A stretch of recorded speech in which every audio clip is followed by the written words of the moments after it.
Thanks, Marshall. Thanks a lot. Good being with you. Thank you, Marshall.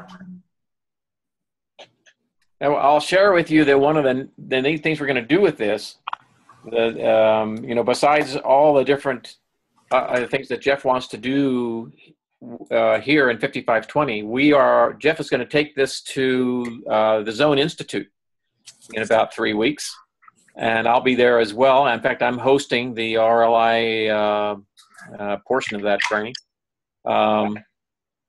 And we're going to actually set up and demonstrate how this works, because there's a lot of interested people out there that have the same problems we do. Geographically separated clubs that it's really difficult to get to. I've been trying now for 3 years to get down to Fort Stockton, and it just hasn't worked out. Clubs tend to be real excited about things they hear about. Oh yeah, we'll set it up so you can come down and teach the course, and then it's the last we hear of it. So either the board kills it, or something, or they just nothing happens. So hopefully this will be the answer.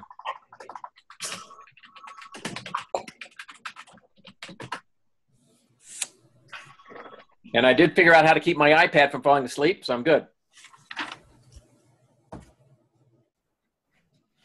Now I just got to figure out how I can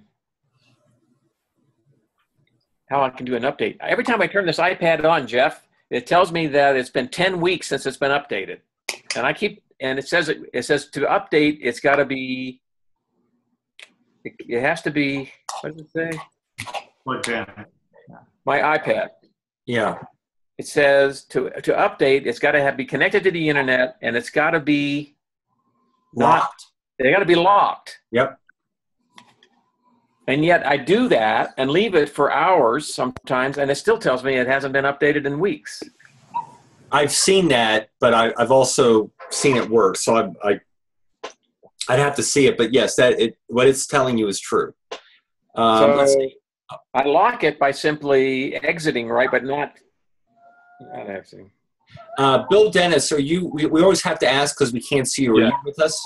I am. Okay. Oh well, never mind. I'll figure it out. Okay, Jesse, are you ready to go? Yep, ready to go. Let's do it.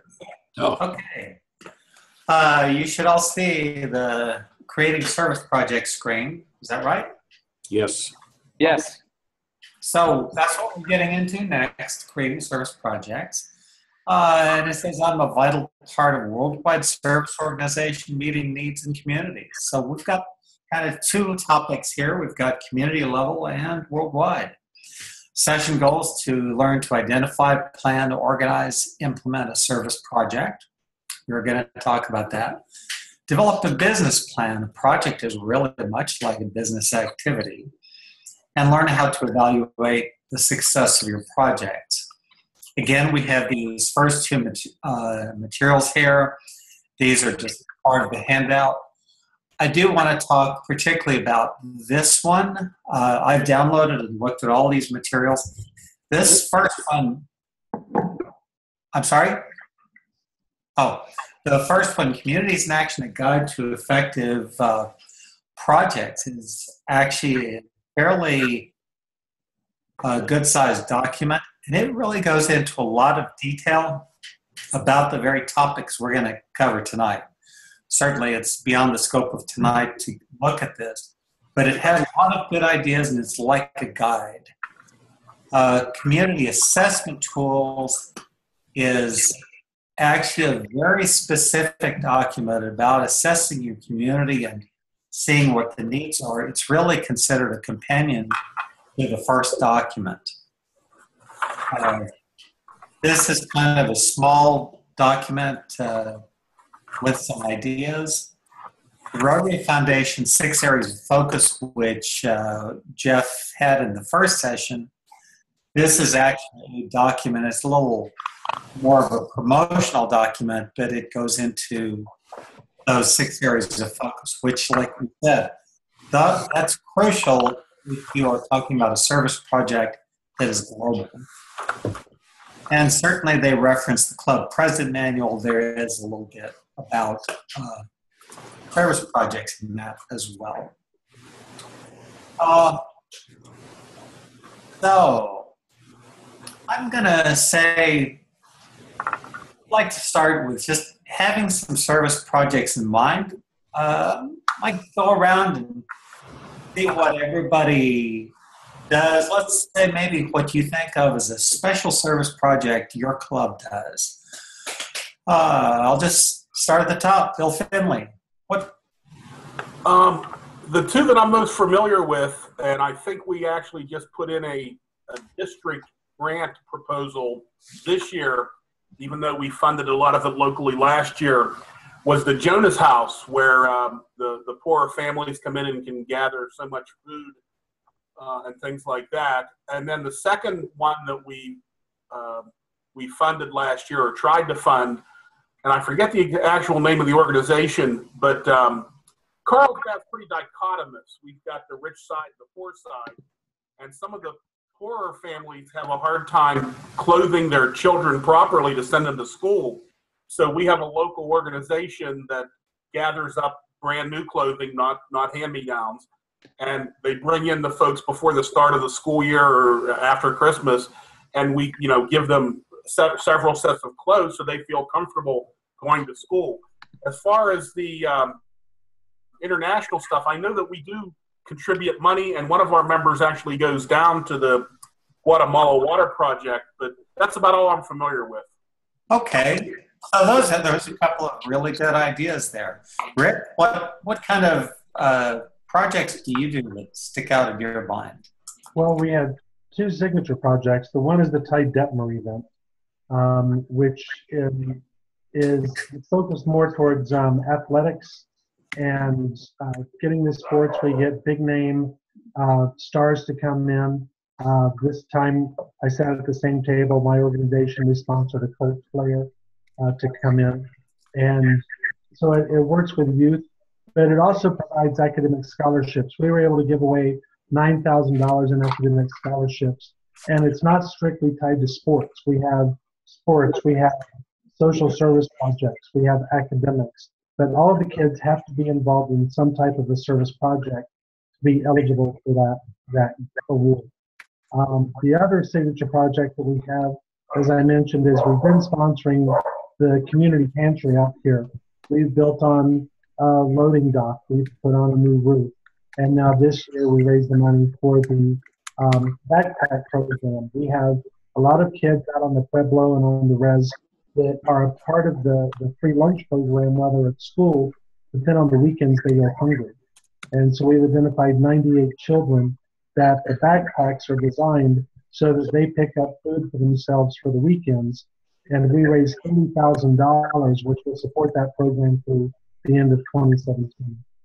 Okay, cool. And are those backpacks then packs they keep through the year? Yes. Yeah. And the Our backpacks club does a very similar project to that. and the backpacks were donated by Walmart. Oh, okay. Cool. And we get a lot of ours donated as well. Let's see. Bill, other Bill. The other Bill. Dennis, hey, and we can see you moving. Why, our big project, of course, is the Centennial Project this year, and it's been 3 years in the making. But we're adding on to the Explora Museum downtown for our Centennial Project, an area that we're calling it Takes a Village. And it'll be an area where kids can go out and see what it takes to live in a community and have buildings and parks and all different types of volunteer activities. But they can actually go in there and construct structures, and they can develop playgrounds. They can do all kinds of things out there. So it's a pretty major project. We have another group that does more, instead of the money projects, they're more hands-on volunteer, and they'll pick out a project once a month or once every 2 months and appeal to the club for just hands-on volunteerism, whether it's cooking meals down at Ronald McDonald or working down at the Roadrunner Food Bank or doing any of that type stuff. So we try to keep a variety of things that are going and focus on one major project a year, either international or local. Great. Deb.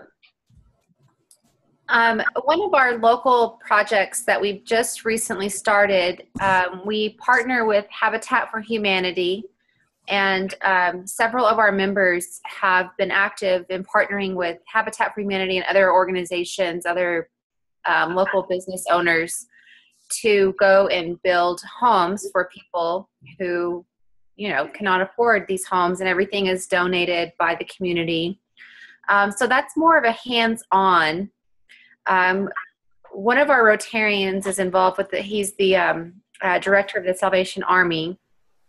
So we are very heavily involved with donating food and our time to the Salvation Army. We almost, I would say at least half of our membership will ring the bell during the holidays.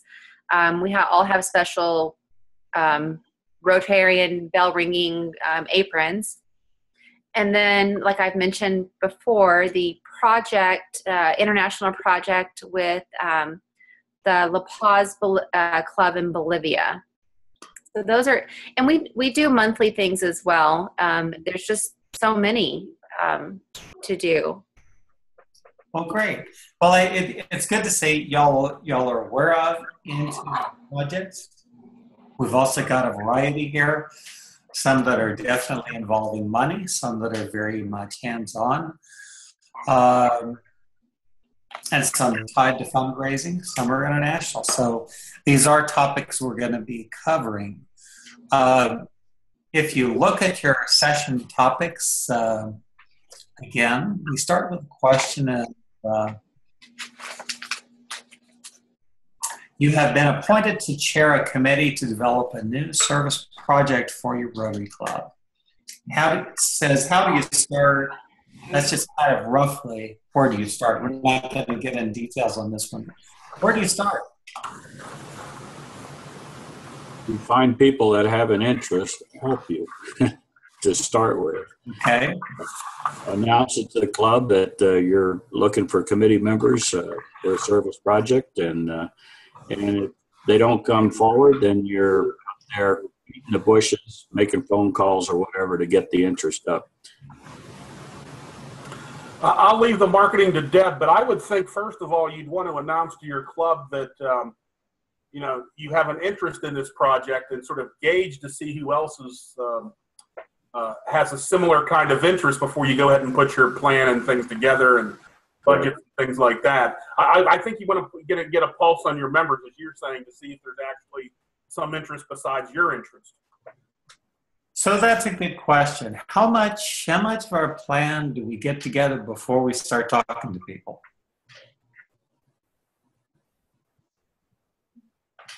Well, this is Rick. For me, I think what I would do is first of all, pull the membership to see what are the areas of interest for a new service project, and then have the committee pull those ideas together to actually then formalize a recommendation or several recommendations to the membership to take back and vote on what are we going to do. Because I think if the membership feels like they're a part of the decision, then they're also going to feel more engaged in the process to make sure it goes through.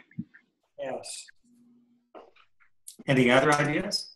And Yes. we did that. We actually polled last year, and that's how we came to funding the Habitat for Humanity. People wanted to do more hands-on, and they wanted to. That was it. They just wanted to be hands-on and do something good, and so that's where we found that project. Okay. What's the source of most of your projects? I'm sorry?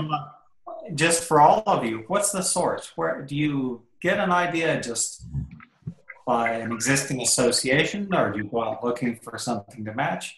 Where are we starting? Well, in Carlsbad, I think a lot of the organizations approach board members and say, the external group has a need. Can you help us match it or volunteer work or something? So we get a lot of the people that come to the club to do a presentation to whet our interest during our luncheon, and then we sort of discuss afterward if we think we're going to go ahead and work with that group or something like that. And I guess that's what I was wondering is it seems like many times what I've seen is the projects kind of come to you. Yeah. But it also sounds like in some cases you go out looking for them. We actually have an RFP process, request for proposals. We put the word out early in the year and actually ask for project proposals by around the April timeframe. And wow, that's an interesting. 40, 50, or 60 applicants, and so we have a screening process. Then we go through and determine which ones are the best. Then we present 3 or 4 to the club, get the buy-in, and get started. That's an interesting thought for all of us. How do you make that RFP process known? Do you contact various organizations, or how do you do that? I believe that we have email lists of a lot of the charity organizations in the city. We work with the mayor's office. We anywhere where you can come up. I think there's some books out there that have a list of charity organizations in the city and so forth. So we do a screening process and build a database and so forth, and then we go out and ask for those who are interested this year. And there's certain criteria that they have to meet and so forth, but we have the club size and everything to be able to do that. So, okay. But it's a thought in your own smaller communities or whatever. You can solicit a project, and we actually have them come in, and we don't do the talks ahead of time, but once we're down to 4 or 5, then we have them come in and talk to us about their organization, their project in mind, and so forth. Yeah. Interesting. Well, we have these questions you see in our item number 1 in your handout. And what I'm going to do is share a screen. We're just going to kind of together fill out our thoughts on these. Now, I'm going to try this a little differently. That I'm not going to have somebody be a scribe. I'm very comfortable with keyboard, so I'm just going to type this in.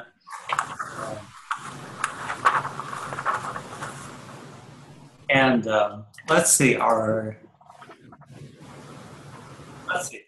do you start?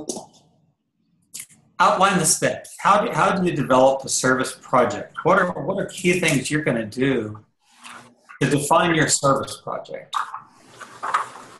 Hold the membership. What? Hold the membership. Hold the membership. So what we're really talking about here is deciding on what project. Well, I'll just say solicit the need to start with. Yeah, that's what I was going to say. Assess the need. Okay. So what do we do next?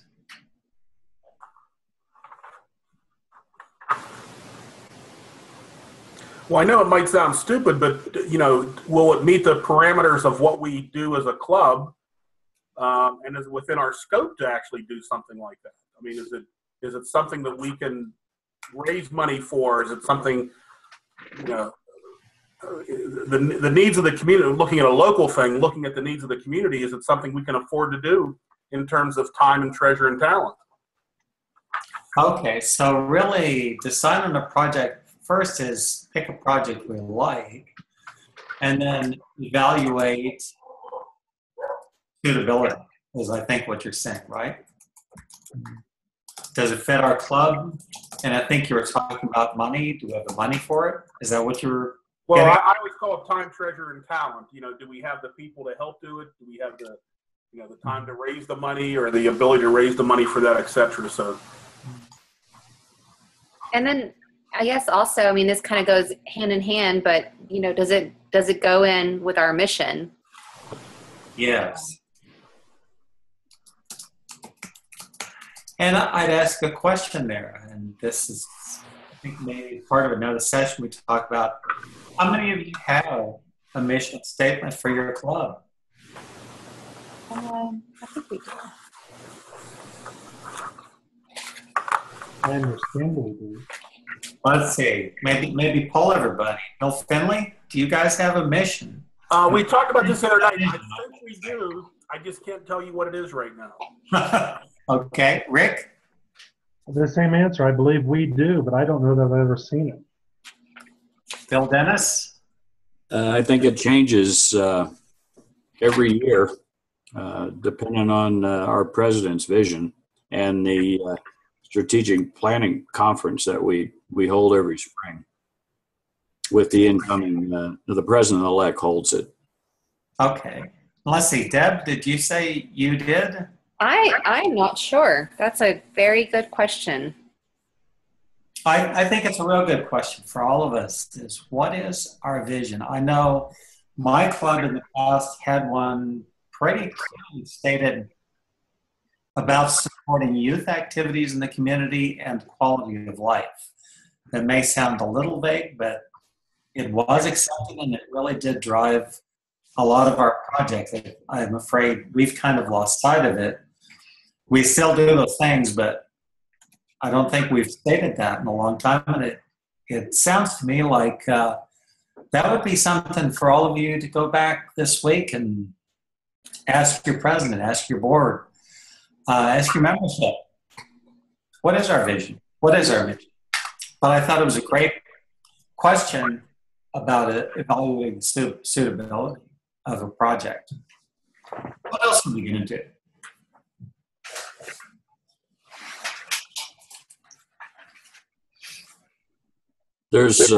There's always an idea of what does it take in money, and most projects are associated then with some sort of a fundraiser.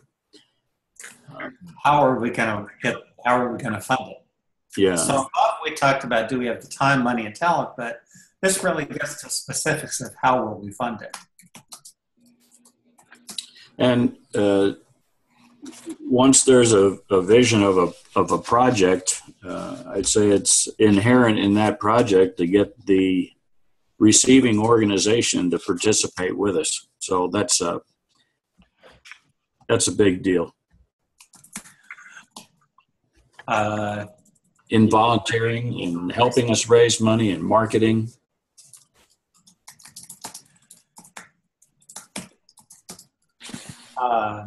And that's right, because we could have, sometimes we may do a project on our own, but like many of you talked about, there were food banks, the project with the athletic, I think that was in conjunction with someone else, right? Yes. Yeah, so coordination with a receiving or partnering organization is a key here. Any other thoughts here?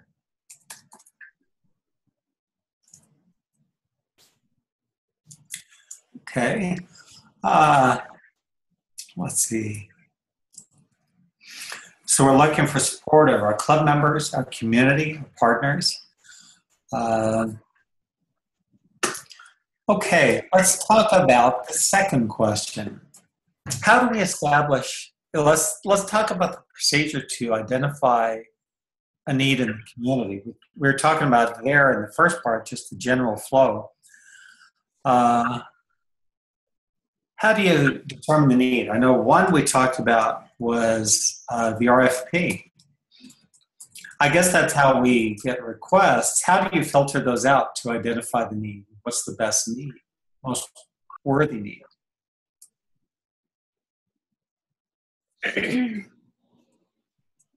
Well, in our small community and grants, we have most everybody who is involved in Rotary is also very much involved in other nonprofits or community service projects. So a lot of times our membership brings the need to the table.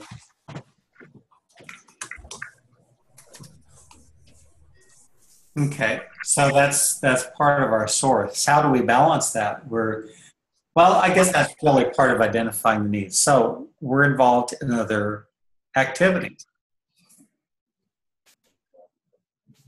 So we've talked about an RFP. We've talked about people just generally knowing what's going on. Any other ways you do it?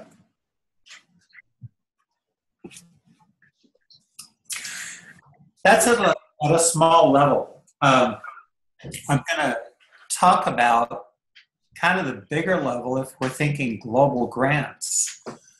How might you do it?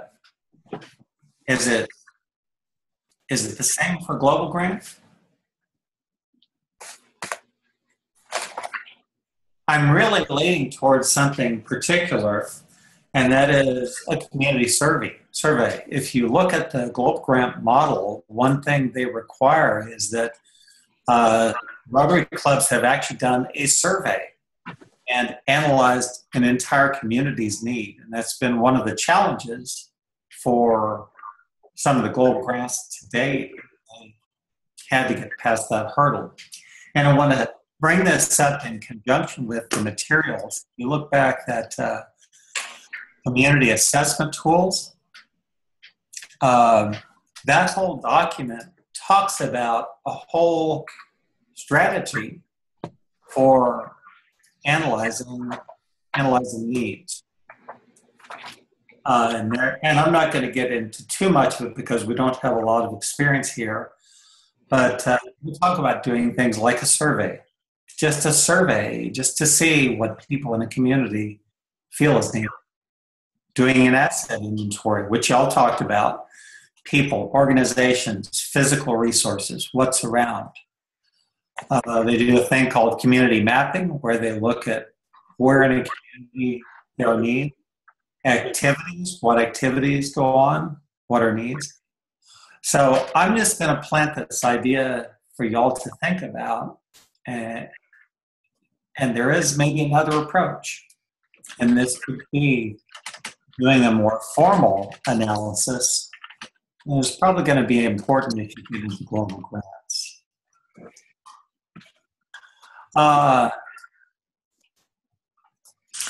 So the next question, how do you determine the feasibility and advisability of a project? What are your criteria? I don't even know how to answer.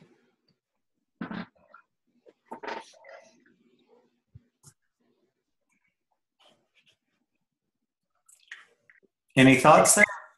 Well, for us, I think it goes up with what we said as far as how do you start is once you announce what you're going to be doing, what is the support that the membership has for this project? Is the membership going to support it, or are the 3 or 4 people who thought it was a good idea going to be the ones running it and making sure that this happens? Right. Anything else regarding membership, Rotarians? Well, does it fit within the buy-in of the vision? Right.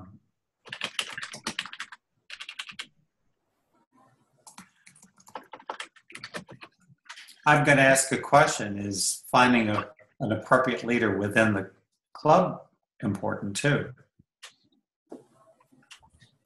So we're talking about support for membership, buy-in, vision, other factors Well, that they determine. there's a lot to do with the practicality of the whole thing. What are the costs? Materials, where might they come from? What are the sources? Location, is location for the project important? Yeah. Jesse, I'd like to throw in one that may be a bit controversial. Okay. Last few months or so, we've been really focused on our public relations efforts in our club. And it may not be feasibility, but I do think that as we're thinking about how a project is going to roll out, does it have some really significant public relations potential? Is it something that can be shared with others easily? If no one knows we did it, then it was fine for that one group that we were working for, but we didn't really optimize the public relations potential. So we're trying to kind of have PR be more embedded into not how we make the decisions, but how can we take advantage of public relations tools to let people know that these projects are ongoing. No, I think it's a valid question. Do y'all feel that's important for all your projects? Does it have PR value? Very important, yes. And maybe the follow-up to that is, if you feel it's important, have you evaluated that? Have you had that discussion in conjunction with all your projects? Well, we certainly have on our Centennial project Yes. down in Explora. So, yeah, we plan to exploit that. Not that that's the purpose for the project, but it'll become known and it'll benefit all the Rotary clubs in Albuquerque. Absolutely. Absolutely. That's what went through my mind when you were talking about it. You talked about the museum. I can just picture the Rotary down there, and everybody sees it. Deb, you were talking about it. Do you have anything? Did I lose her? I'm trying to find my pictures. Did you have some thoughts on that and your implementation of PR? No, I just, I think whenever we talked about this Bolivia project in our board meeting earlier this month, one of the very first things that was said was, when we make this announcement, this has a lot of PR value, so we need to make sure that we have media involved. But so me having somewhat of a marketing background and just being in community relations, everything has marketing value. And it's kind of like, why are we doing it if we're not going to be able to tell people we're doing it?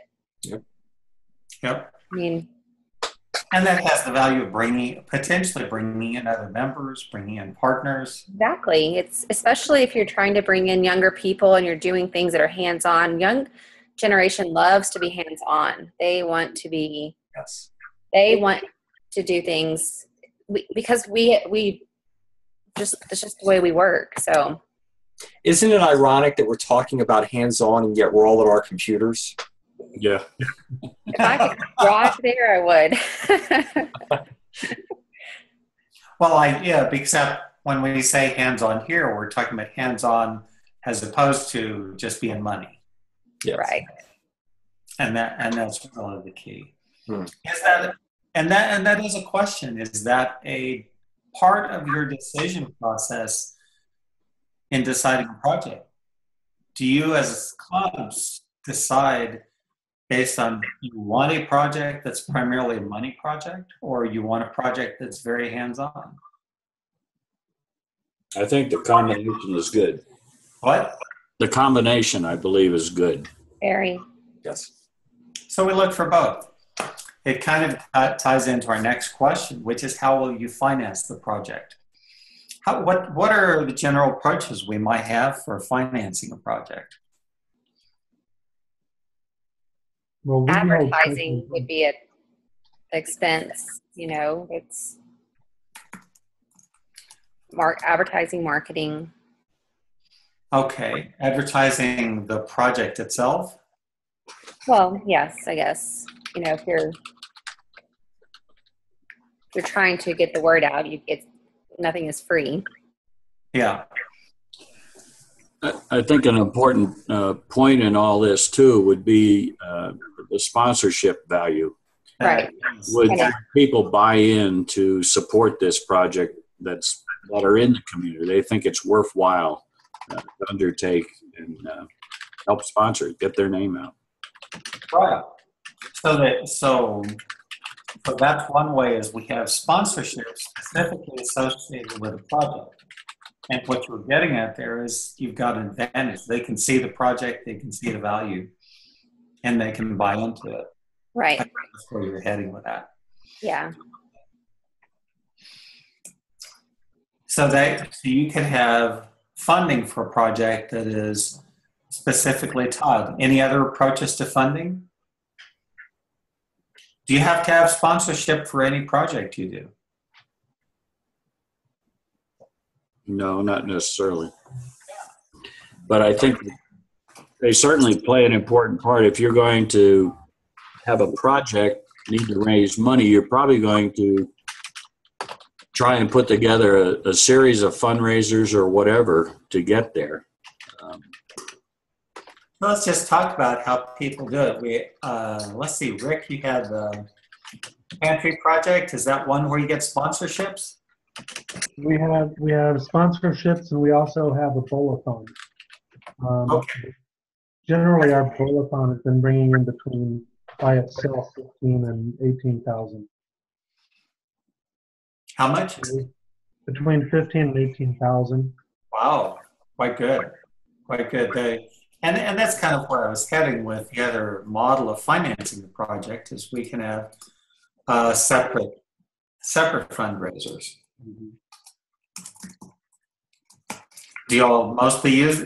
Do many of y'all use those? Do you have a separate fundraiser that's just a fundraiser? All of our fundraisers are all pointed towards whatever project or charity we're supporting for the year, and that changes year to year. Okay. Yeah, and that's good because then if you've got to get tied to your specific project, then that helps you do the fundraising. Well, I'm going to shift to the next point in the thing, and this says develop a business plan for a service project. Consider the factors discussed above. Develop a business plan. Now, certainly in the few minutes we have here, we're not going to develop a full business plan. But this is where we would typically break into a group and let you actually run the activity.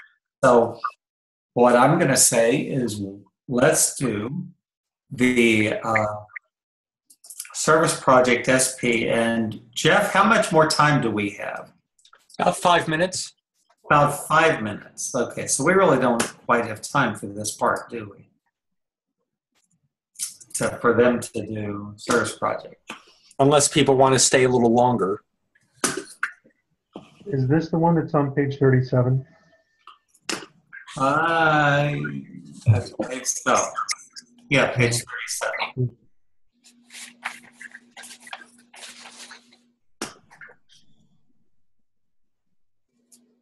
If we're down to 5 minutes,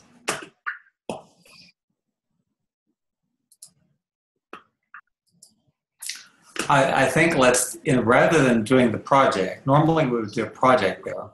How do you evaluate, let's ask question number 3. How do you evaluate the success or lack of success of a project? Well, it's financial performance. Financial. And financial performance really just means what? Did we lose money? Did we make a profit or did we lose money? Okay. It's true. Do we look to make a profit on a service project? Well, profit that can go back into the service project. If it's a fundraiser project. Yeah. I think part of it too, Jesse, is that hopefully the group that we're doing the project for has been involved, through the onset. But it's always good to go back to them since we started with, what's the need, to go back to them and say, okay, now that we've completed this project, did it address your need? Exactly. Yeah. Because sometimes we can go off on a tangent after we find out that there's something legitimate to do, and it ended up not being what they wanted. So it's always good to kind of go back and say, is this addressing what you were, what your need was? That's a good point. You'd always want to go back. Is there a good way to connect that back to the club? Do y'all ever have the people that are recipients come talk to the club?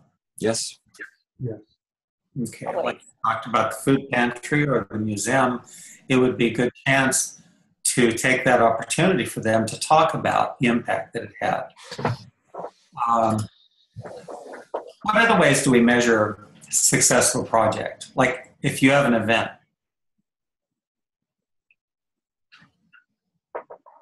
Do you ever do an assessment of an event from an internal perspective? If it's not necessarily a one-time event, so let's say it's an event that happens somewhat regularly, one measure is how excited are people the next time we do the event. Right. Mm-hmm. I guess what I'm thinking of is, do you ever do a wrap up? Like we do a 4th of July parade, and it's just standard that we have a wrap up meeting. Yeah. Because you really want to see how everybody thinks you did. You want to see a successful project. Yep. Well, and one, it's kind of same as you're just saying there, that you just survey, the people that were participating that were really kind of there on the sidelines, so they could see it from an outside point of view, so they can give you the feedback. Because I've done that with several events that I've coordinated. I've asked for my committee to just send me, 3 things they thought were great, 3 things they thought we could improve. And it could have been something as simple as you didn't open the doors soon enough, so the crowd couldn't come in, or the food was too cold, or the small things, so that way when you do this again next year, you know how to make it better, or evaluate if you're going to do it again next year. How much time did you spend on it? Was it really worth your time? What was your return on it? If you have this plan and you say 10 people are going to help you, but only 2 people help you, it's so there's a lot of ways to but surveying your members is a great, yes, to see what they feel about it. But there's an internal evaluation amongst members or committees or whatever. There's also external evaluation. You can go right back to your sponsors and say, how could we make this better, or how could we make this project better, or this fundraiser better? And if they see that you're interested in their inputs, they're more than likely to consider again the next year. Good point. Yeah. There was a few other points in this discussion. One that I think is interesting is, how much risk do we or should we take in service and fundraising projects? That's 5C. Any thoughts on that? Do y'all actively consider risk as part of your choice of projects?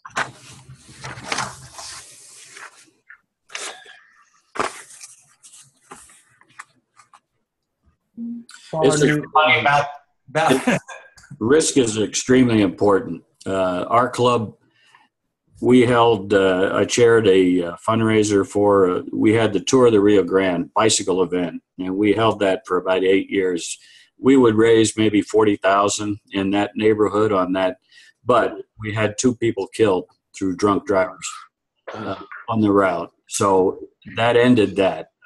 You can have the most successful event in the world, but if you don't evaluate the risk or try to mitigate that risk, you'll find that your event goes very sour very fast, and you become the brunt of the blame just because you're holding those events. So I think risk assessment is extremely important.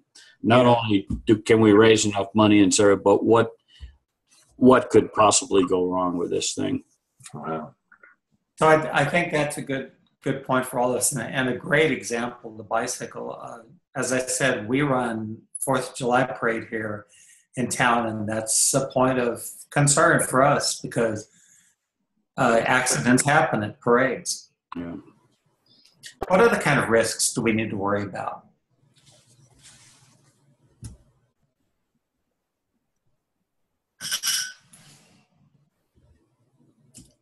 One is liability. Are there financial risks?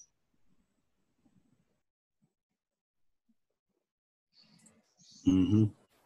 Yes. Do I sense everybody's getting tired? It's a tough question. Yeah. Well, I don't want to keep butting in, but through all of our events, we look at, before we start, what is our baseline that we need from this thing? And then we shoot for that baseline, whether it be through sponsorships or club member participation. And I'm talking about money, not only money, but also do we have the volunteer base, which I brought up before, that you get the charity involved, the people that you're doing the project for. What kind of support are you specifically going to provide us in conjunction with our membership and so forth? So, yeah, I think there ought to be baselines in every project that you need to reach as a goal, so you assure yourself that it won't be an adverse project or whatever. Jesse, I think another type of risk, I've seen it occasionally, is too lofty expectations, whether it be by the club or by the recipient, that they feel like it's going to be nirvana, and it doesn't end up being nirvana. So instead of it being looked at favorably, there's disappointment. Yes. Because their initial expectations were perhaps not reasonable, perhaps, or in our discussion with them, we kind of set the stage for expectations that we're likely not going to manifest. Yep. So it changed, expectations not met. Kind of similar to, well, it's all tied to public image too. Like Bill was talking about, you know, the physical injury led to a whole image issue. And this is image as well if you don't have support. So Jeff, you said we're about out of time? We are. I mean, it's, I'm trying to keep track of time here, and we've been going a little bit over each time, but we're pretty much near the end.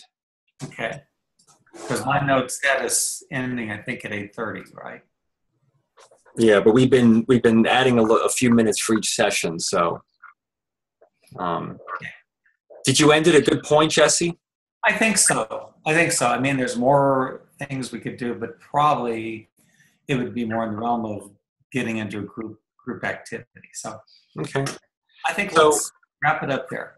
So as we close, as a reminder, and I will email out that survey link again in case you lose it tonight, but we do want your open and honest feedback, especially given that this is the first use of this technology for the Rio Grande Academy. So do not be shy to give us the good, the bad, and the ugly. And as always, that feedback is really going to drive how we go forward in the future. So so that feedback is going to be very important. I'll send you all out kind of a confirmation that you have successfully gotten through part 1. And then we'll work with you on parts 2 and 3, whether it's done through distance learning or at the local hubs. But we certainly appreciate your time. This was a test, and we're just happy that we got through it, and we've got another group tomorrow. So any final thoughts from anyone before we close out? Thanks.